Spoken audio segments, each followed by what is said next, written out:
welcome back to this channel. In this video, I'll be showing you guys how you can skate outside of the rink in Heartopia. So you're just going to want to start skating here and you're going to go out, you're going to get out of the rink.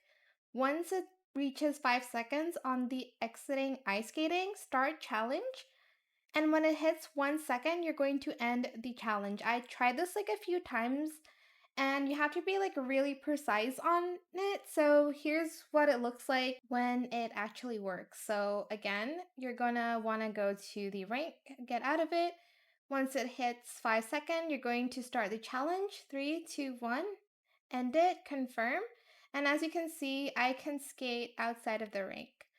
It took me 3, 4 tries, so just be patient. I hope this tutorial was helpful for you guys.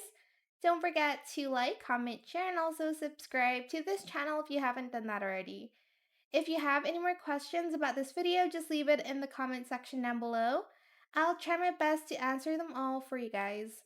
And if you found this video helpful, please click the thanks button as well. That is it. Thank you so much for watching. Bye!